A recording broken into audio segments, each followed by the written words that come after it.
आज देश विजयादशमी का पर्व मना रहा है। नागपुर में राष्ट्रीय स्वयंसेवक संघ ने भी दशहरा उत्सव का आयोजन किया और नागपुर में संघ मुख्यालय में आरएसएस प्रमुख मोहन भागवत मौजूद रहे और साथ ही इसरो के पूर्व प्रमुख डॉक्टर के राधाकृष्णन ने मुख्य अतिथि के तौर पर इसमें शिरकत की। इस दौरान मोहन भागवत ने शस्त्र पूजन भी किया और साथ ही स्वयंसेवकों ने पथ संचलन वहां पर किया, जिसकी 4 तस्वीरें इस वक्त आप देख रहे हैं। दशहरा का मौका और इस खास मौके पर यह उत्सव का पूरा कार्यक्रम आरएसएस की ओर से, आरएसएस का ये विजय पर्व और साथ ही पथ संचलन वहां पर किया गया, संबोधन भी हुआ। उससे पहले शस्त्र पूजन किया मोहन भागवत ने। और इस बीच बड़ी बात आपको बताएं, आरएसएस प्रमुख मोहन भागवत का बयान सामने आया। उनके संबोधन के दौरान हिंदू जहां भी हो एकजुट रहे, ये कहा मोहन भागवत ने।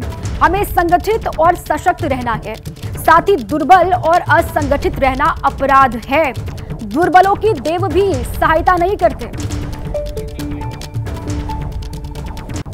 समाज स्वयं जगता है, अपना पुरुषार्थ करता है, तब महापुरुष, संगठन, संस्थाएं, प्रशासन, शासन ये सब सहायकारी होते हैं। समाज की स्वस्थ स्थिति से सारे उपद्रव टल जाते हैं। जैसे इम्यूनिटी कम होने के बाद रोग आते हैं, स्वस्थ अवस्था शरीर की ढलती है, बीमारियां बाद में घेरती है और बीमारियां भी स्वस्थता को नष्ट करती है।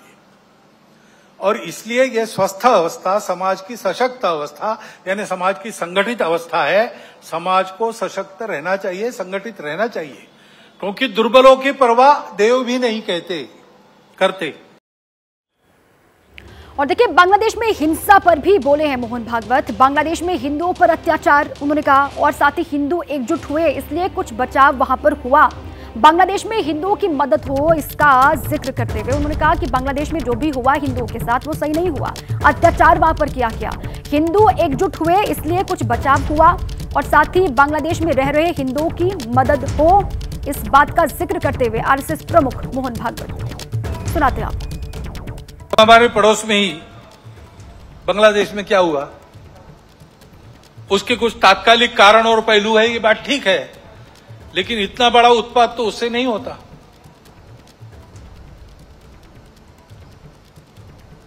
वो कारण, उनकी चर्चा जिनका विषय है वो करें, परंतु 2 बातें ध्यान में आती है। पहली बात है कि उस उत्पाद के कारण वहां के हिंदू समाज पर जो अत्याचार बार बार होते हैं, उस परंपरा को फिर से दोहराया गया।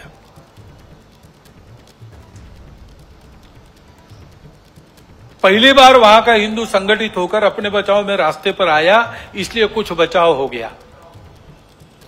परंतु कहीं कोई गड़बड़ हो, दुर्बलों पर अपना गुस्सा निकालने की ये जो कट्टरपन की प्रवृत्ति है, वो प्रवृत्ति जब तक वहां विद्यमान है, तब तक वहां के हिंदू क्या, वहां के सभी अल्पसंख्यक, उनके सर पे खतरे की तलवार लटकी रहेंगी।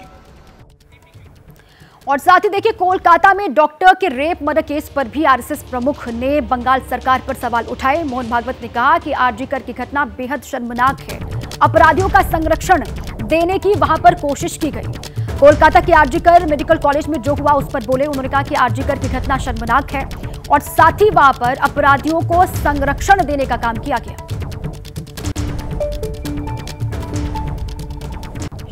एक द्रौपदी के वस्त्र को हाथ लगा, महाभारत हो गया। एक सीता का हरण हो गया, रामायण हो गया। यहां पर कैसी घटनाएं घट रही है।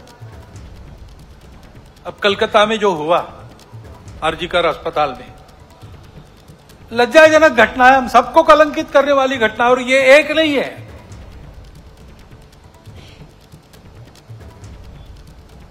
घटनाएं होती है, उसका नियंत्रण वगैरह करना, जैसे वहां खड़े हो गए समाज के सब लोग डॉक्टर लोगों के साथ,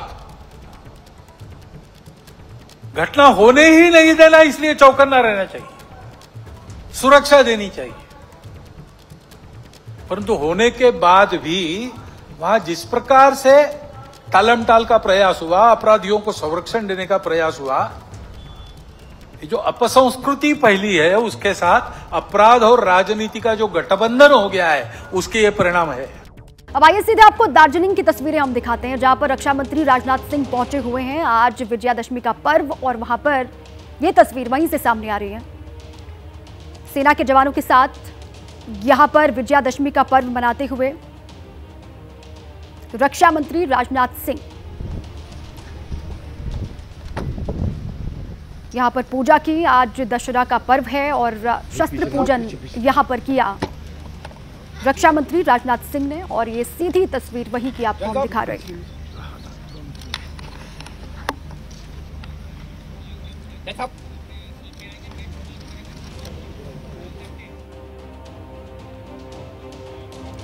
और इससे पहले आरएसएस प्रमुख मोहन भागवत की वो बातें आपने सुनी अलग अलग विषयों को लेकर। इसी पर बात करने के लिए और चर्चा के लिए हमारे साथ खास मेहमान जुड़ चुके हैं, उनसे आपका परिचय मैं करवा देती हूं।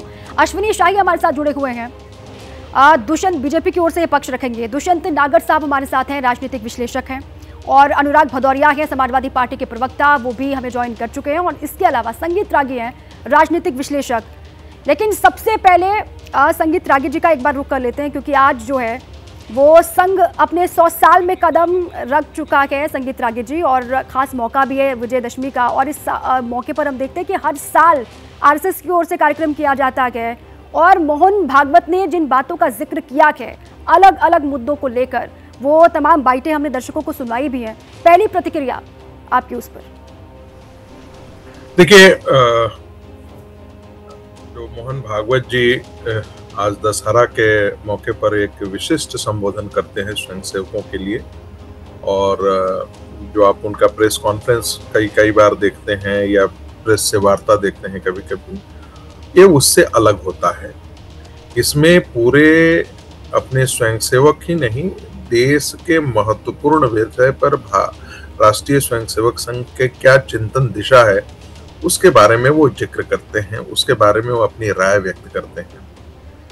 अभी बहुत सारी घटनाएं घटी हैं, इजरायल और हमास की लड़ाई हम देख रहे हैं, हमने बांग्लादेश की घटनाएं देखी हैं, खास करके इसके अलावा अपने देश में आने के बाद हमने देखा है कि बहुत सारे किस प्रकार से विघटनकारी ताकतें जो हैं वो इस देश में काम कर रही हैं। तो जो भारत के अंदर अपसंस्कृति आई है उसे विकृति के तौर पर राष्ट्रीय स्वयंसेवक संघ देखता है। महिलाओं के साथ बलात्कार, महिलाओं की सुरक्षा न हो पाना, चाहे वो जिस पार्टी पॉलिटिक्स से इतर जाकर के, बाहर जाकर के, चाहे वो कोई भी पॉलिटिकल पार्टी हो या कोई भी हो, महिलाओं की सुरक्षा का सवाल पर उन्होंने कहा। दूसरी बात, हिंदुओं के त्योहारों पर भारत के अंदर विभाजित होने के बावजूद भी एक समाज के द्वारा, और मुझे कहने में कोई गुरेज नहीं है, मुस्लिम समाज के द्वारा ये हमेशा होते रहा है, गणेश उत्सव पर गणेश प्रतिमाओं को तोड़ देना, गणेश की जो विसर्जन की जो सभा होती है उन पर पत्थरबाजी कर देना, मूर्तियों को तोड़ देना, ये सब घटनाएं घटी हैं, उसके बारे में उन्होंने जिक्र किया। इसके अलावा बांग्लादेश में जो घटना घटी है वो एक बहुत बड़ा अपने आप में संदेश है कि हिंदू यदि संगठित नहीं रहा, हिंदू जब संगठित नहीं हुआ, हिंदुओं की जहां संख्या कम हुई, वो भारत के हिस्से से कट कर चला गया। पाकिस्तान बन गया, बांग्लादेश बना, अफगानिस्तान भी एक समय हमारी सीमाओं के अंदर था, वो हिस्सा चला गया, न वहां मंदिर रहे न गुरुद्वारे रहे। तो जो एक प्रकार का धर्म है वह दूसरे धर्मों को कभी भी रहने नहीं देता। सहिष्णुता की दृष्टि से देखें तो वो असहिष्णु है, वो भारत के अंदर भी काम कर रहा है, भारत के बाहर भी काम कर रहा है। इसलिए इस विकट परिस्थितियों में हिंदुओं के लिए सबसे महत्वपूर्ण होता है कि हिंदू संगठित रहें, इकट्ठा रहें। वो जातियों के आधार पर, उन्होंने इसका जिक्र नहीं किया, लेकिन जातियों के आधार पर तोड़ने की जो बात है वो विदेशी एजेंडा है जिसे भारत की विपक्षी पार्टियां बिल्कुल ठीक है संगीत जी।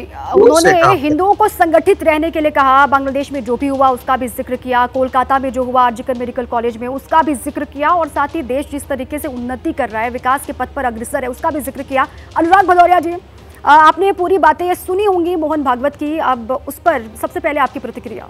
अनुराग जी। देखिए, दशहरे का दिन है जी, इसलिए दशहरे की सभी को बहुत सारी शुभकामनाएं।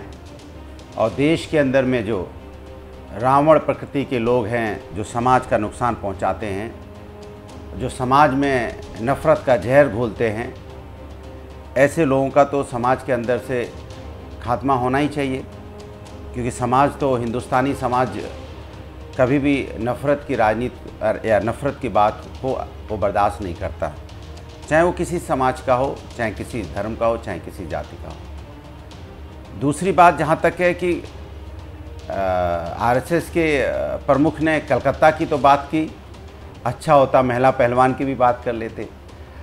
अच्छा होता कि उत्तर प्रदेश में लगातार जिस तरह से हरदोई में एक बेटी के साथ आपने देखा होगा किस तरह से दुपट्टा खींचा, या कृष्णानगर लखनऊ में देखा होगा कि बच्ची ने अपनी स्कूल जाना बंद कर दिया, उसका इतना उसके ऊपर अत्याचार किया है एक लड़के ने, या फिर आप हाथरस की बात कर लेते या बीएचयू की घटना भी गिना देते तो अच्छा लगता ना।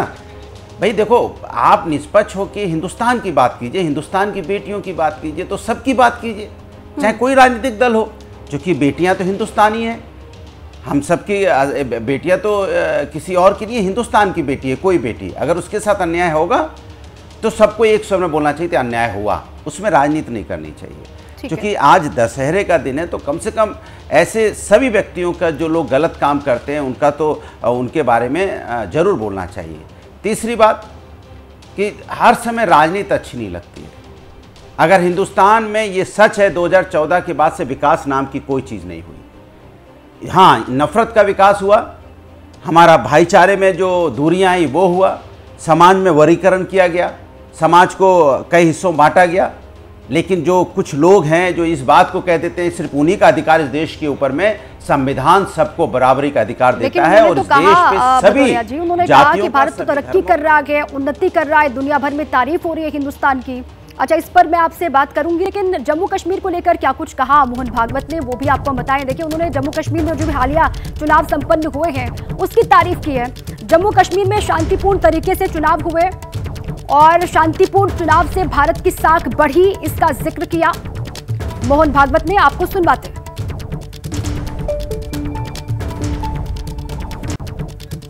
आगे बढ़ रहा है, समाज की समझदारी भी धीरे धीरे बन रही है। उसके परिणाम स्वरूप हम ऐसा देखते हैं कि जम्मू कश्मीर के चुनाव भी शांतिपूर्ण ढंग से संपन्न हो गए। इसका ही परिणाम हम देखते हैं सारे दुनिया में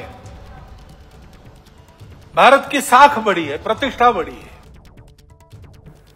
जल्दी से अनुराग जी का रिएक्शन इस पर। अनुराग जी, जो जम्मू कश्मीर में चुनाव संपन्न हुए हैं अभी, उसकी तारीफ की उन्होंने कहा कि ये तो साख बढ़ी है हिंदुस्तान की, जिस तरीके से वहां पर इलेक्शन हुए, इसको लेकर भी, और भारत की साख दुनिया भर में बढ़ रही है, इसका भी जिक्र किया उन्होंने।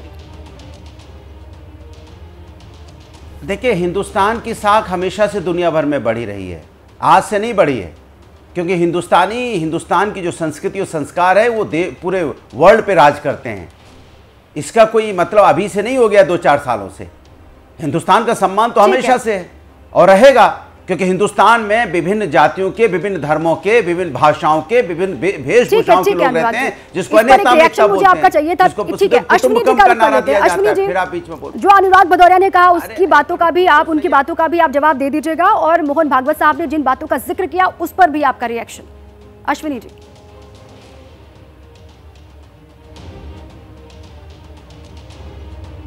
अश्विनी जी। जी दीपा जी, आपको, सभी पैनलिस्टों को और आपके सभी दर्शकों को विजयदशमी की हार्दिक शुभकामनाएं। आप आवाज आ रही है मेरी? जी सर, आ रही है। आपको भी शुभकामनाएं सर, बोलिए।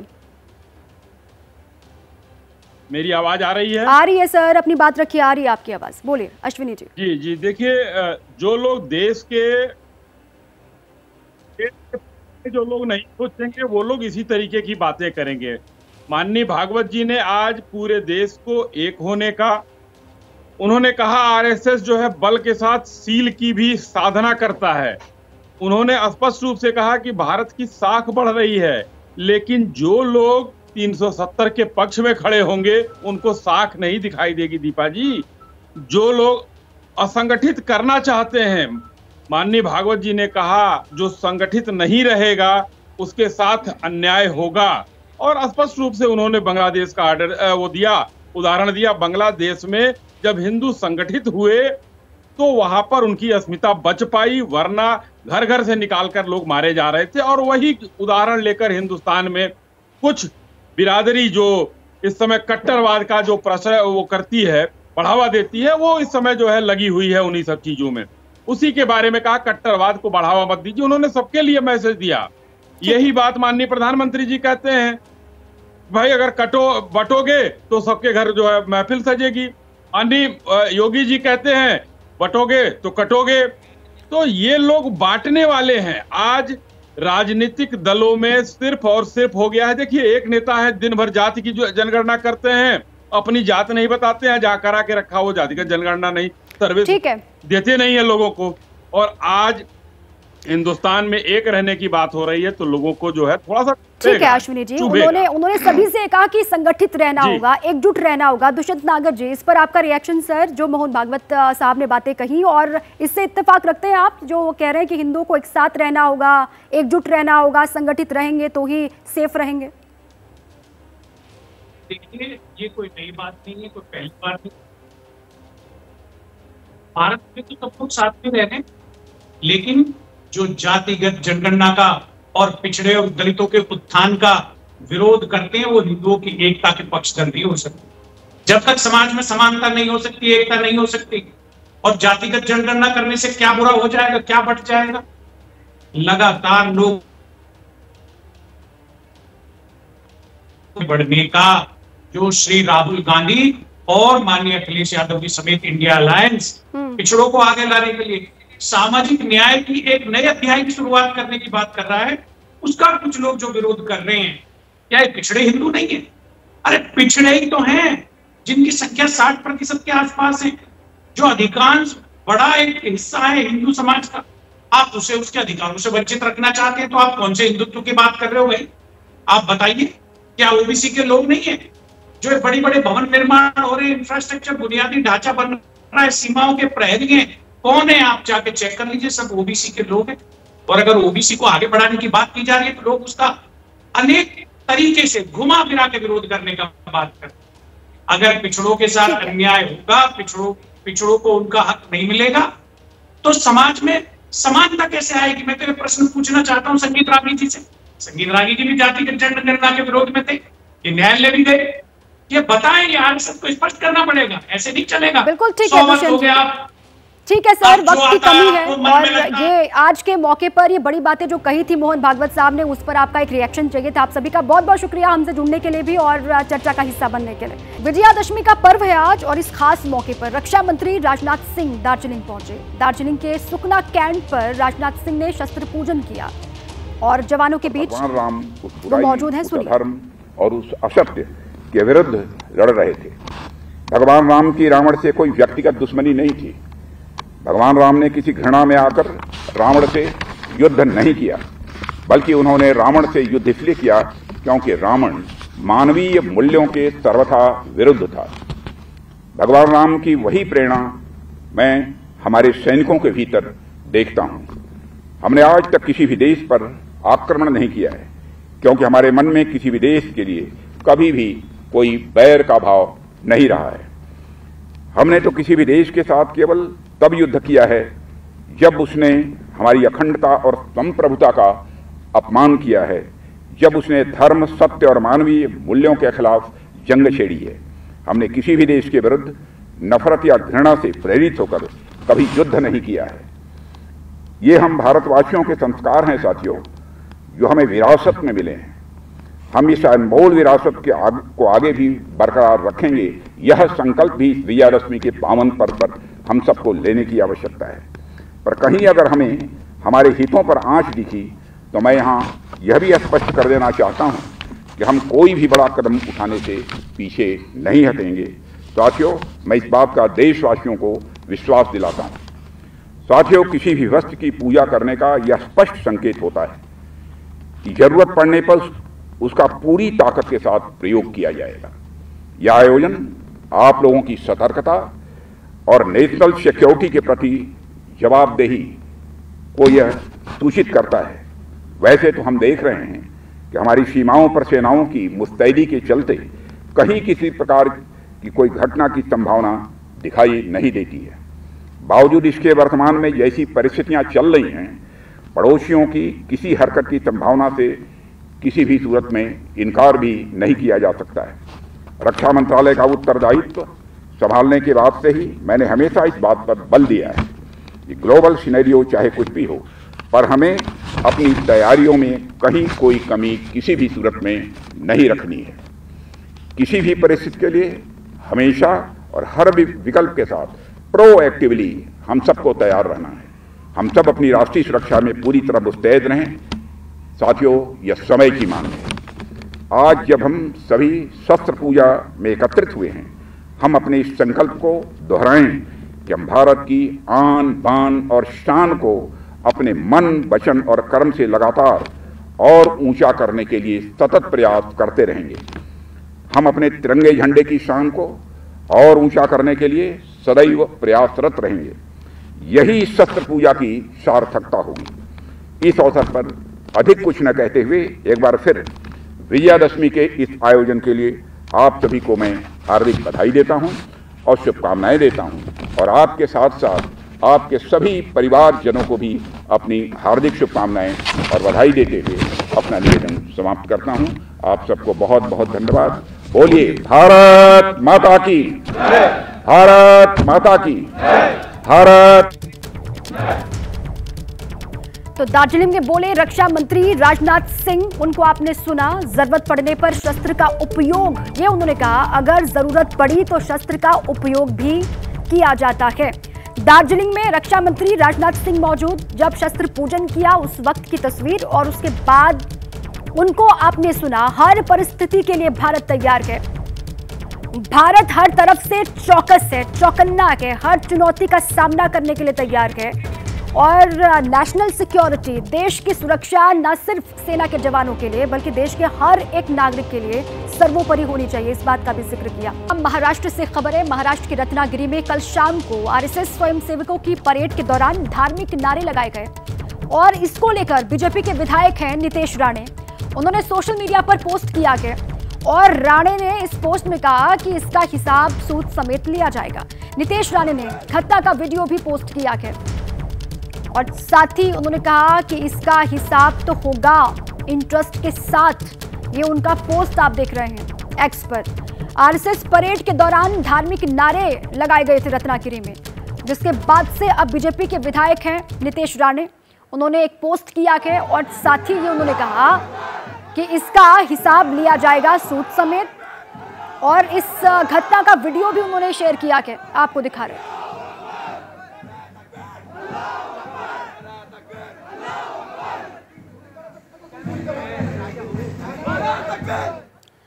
तो महाराष्ट्र के रत्नागिरी से यह खबर है। आरएसएस के स्वयंसेवकों की परेड और इस दौरान धार्मिक नारे वहां पर लगे। इस पर अब बीजेपी विधायक नितेश राणे ने एक्स पर पोस्ट किया है, और साथ ही उन्होंने कहा है कि इसका हिसाब किताब होगा, इसका हिसाब लिया जाएगा सूद समेत। एक वीडियो भी उन्होंने शेयर किया है इस घटना का, जब वहां पर आरएसएस के स्वयंसेवक परेड कर रहे थे, तो कुछ लोगों ने वहां पर धार्मिक नारे लगाए।